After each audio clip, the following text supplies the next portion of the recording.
Hello, welcome back. In this session, Communication Definition and Relevance, I'm going to talk about what communication means. What defines communication? What are the key elements when people communicate effectively? The best way to understand communication is to look at it from different angles. A typical dictionary definition of communication will be like this. Let's just for a minute imagine the process of communication. Communication is the intended message between two or more parties is successfully delivered, received, understood, and agreed or disagreed. If your message is sent and well received, it's called communication.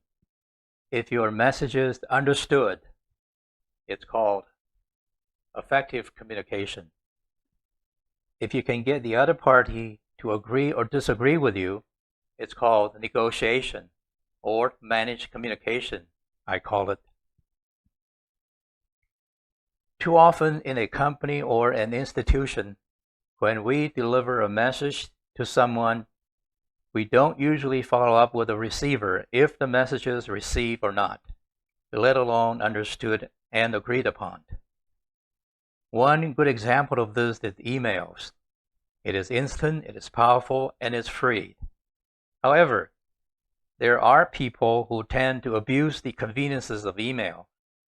They will send the intended message to a limited few and CC the rest of the world, metaphorically speaking. That is, we live in an information-saturated society and are constantly bombarded with messages of all kinds and become overwhelmed by it, making it all but impossible to deal with it effectively. Effectiveness aside, people who tend to do that often have a more selfish and sometimes sinister motive. It is more for their own protection than anything else. There is an old saying that it's not what you say, but how you say it. True, but for our purposes, I'll take it up a notch and change it to, it's not only what you say, but also how you say it with your voice and body language, with clarity, discretion, with respect, balance, and relevance. I'll go into more details on every one of them in the future sessions. But first, your voice and body language, these two account for 93% of the effectiveness of communication, according to a scholar. Voice and body language must be in line with the message delivered. Clarity. Make sure people understand what you're saying without being garrulous. Discretion. Use your judgment to say things that are appropriate at the moment. Respect. Show your respect when you deliver your message. How? That's a good question. Cultures and mindsets really played a key part in this. Balance.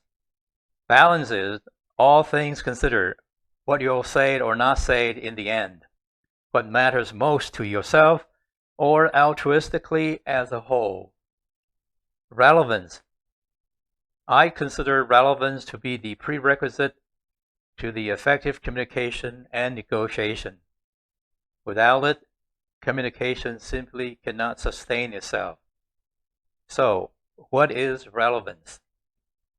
Now, in your mind, picture this. In a living room, there is a young man lying on the couch, garbages on the floor, playing with his smartphone and chatting with his friends all day long. His mother, who just returned from grocery shopping, walks into the scene. Seeing his son lazy and sloppy, becomes quite upset and blurts out, "You never listen to me. You hear what you want to hear." And her son replies nonchalantly, "Sure, I'll have a beer." From this short dialogue, it demonstrates what relevant means, or the lack of it, to be exact. We can see what the mother thinks or expects from her son, does not match what the son has in mind, making the conversation hard to continue. So during the conversation, what could be in a person's mind? A person's position, perspective, concern, interest, what I want, what my concern, what I'm interested, what is good for me, what I want to say. Well, things would get complicated in a multitude of people. Now the question is how to get these circles to overlap to form common interests. So when people communicate with one another, there must exist a relevance to sustain the conversation. The two circles, each represents separate interests, must overlap to form common interest before the next steps. Now back to the mother and son dialogue, the two circles don't overlap, and thus no common interest, and the conversation stops.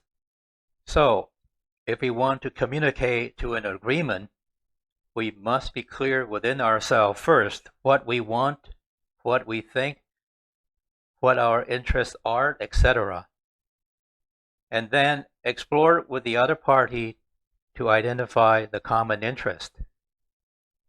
Once we know what the common interests are, then we invent options for discussions and narrow it down or fine-tune it to a few mutually acceptable ones. Then we have an agreement. Communication to an agreement can be represented graphically as circles of interest overlap to a mutually acceptable area or options. An agreement is reached. That's it for this session. I hope you enjoyed it and give us a like. Tell a friend about this channel. This is Peter Chang, and I'll see you in the next topic.